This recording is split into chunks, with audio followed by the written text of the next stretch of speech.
Chapitre 13. Il y avait dans l'église d'Antioche des prophètes et des docteurs. Barnabas, Siméon, appelé Niger, Lucius de Cyrène, Manaën, qui avait été élevé avec Hérode le tétrarque, et Saul. Pendant qu'ils servaient le Seigneur dans leur ministère et qu'ils jeûnaient, le Saint-Esprit dit : Mettez-moi à part Barnabas et Saul pour l'œuvre à laquelle je les ai appelés. Après avoir jeûné et prié, ils leur imposèrent les mains et les laissèrent partir. Barnabas et Saul, envoyés par le Saint-Esprit, descendirent à Séleucie, et de là ils s'embarquèrent pour l'île de Chypre. Arrivés à Salamine, ils annoncèrent la parole de Dieu dans les synagogues des Juifs. Ils avaient Jean pour aide. Ayant ensuite traversé toute l'île jusqu'à Paphos, ils trouvèrent un certain magicien, faux prophète juif, nommé Bar-Jésus, qui était avec le proconsul Sergius Paulus, homme intelligent. Ce dernier fit appeler Barnabas et Saul et manifesta le désir d'entendre la parole de Dieu. Mais Élymas, le magicien, car c'est ce que signifie son nom, leur faisait opposition, cherchant à détourner de la foi le proconsul.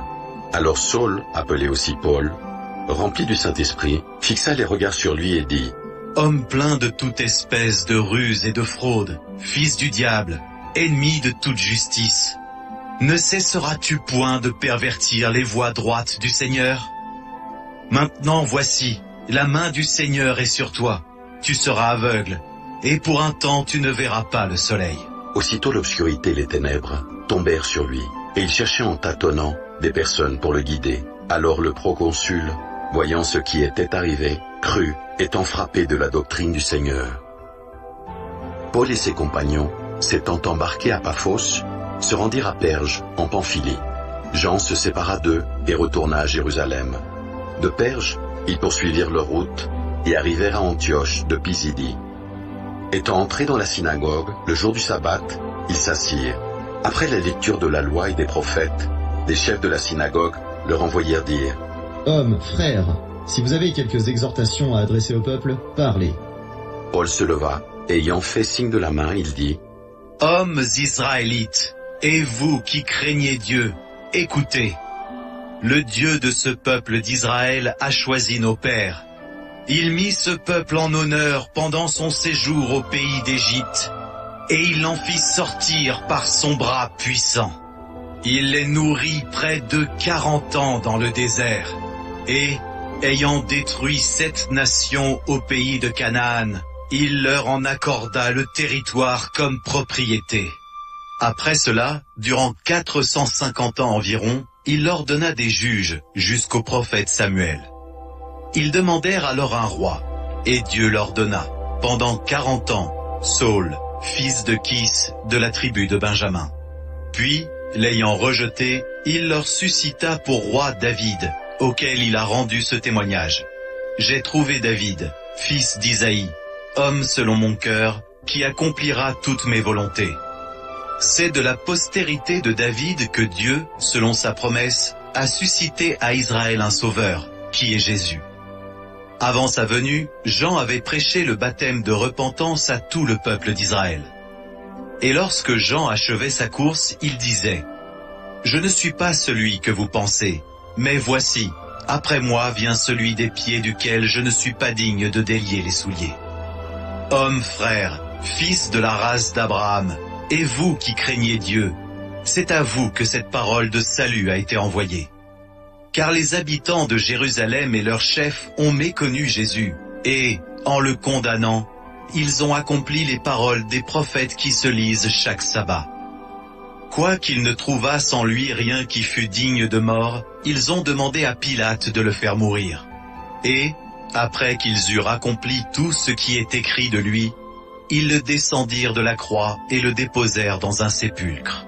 Mais Dieu l'a ressuscité des morts. Il est apparu pendant plusieurs jours à ceux qui étaient montés avec lui de la Galilée à Jérusalem, et qui sont maintenant ses témoins auprès du peuple.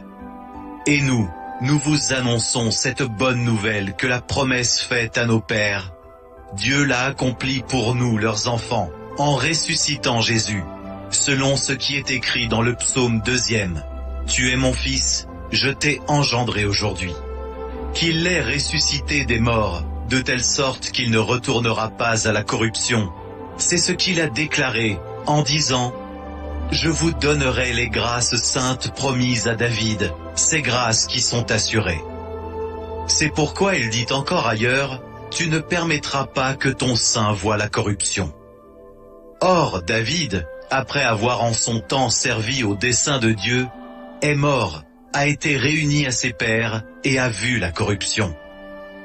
Mais celui que Dieu a ressuscité n'a pas vu la corruption. Sachez donc, hommes frères, que c'est par lui que le pardon des péchés vous est annoncé, et que quiconque croit est justifié par lui de toutes les choses dont vous ne pouviez être justifiés par la loi de Moïse. Ainsi, prenez garde qu'il ne vous arrive ce qui est dit dans les prophètes.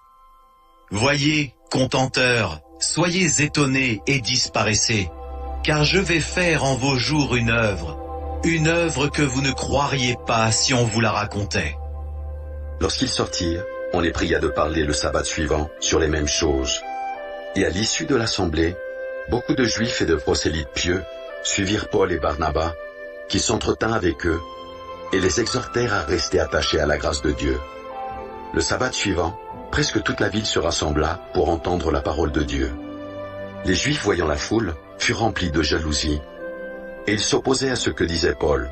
En le contredisant et en l'injuriant, Paul et Barnabas leur dirent avec assurance, « C'est à vous, premièrement, que la parole de Dieu devait être annoncée. Mais, puisque vous la repoussez, et que vous vous jugez vous-même indignes de la vie éternelle, voici, nous nous tournons vers les païens. Car ainsi nous l'a ordonné le Seigneur, je t'ai établi pour être la lumière des nations, pour porter le salut jusqu'aux extrémités de la terre. » Les païens se réjouissaient en entendant cela. Ils glorifiaient la parole du Seigneur, et tous ceux qui étaient destinés à la vie éternelle crurent. La parole du Seigneur se répandait dans tout le pays, mais les Juifs excitèrent les femmes dévotes de distinction et les principaux de la ville. Ils provoquèrent une persécution contre Paul et Barnabas, et ils les chassèrent de leur territoire. Paul et Barnabas secouèrent contre eux la poussière de leurs pieds et allèrent à Icône, tandis que les disciples étaient remplis de joie et du Saint-Esprit.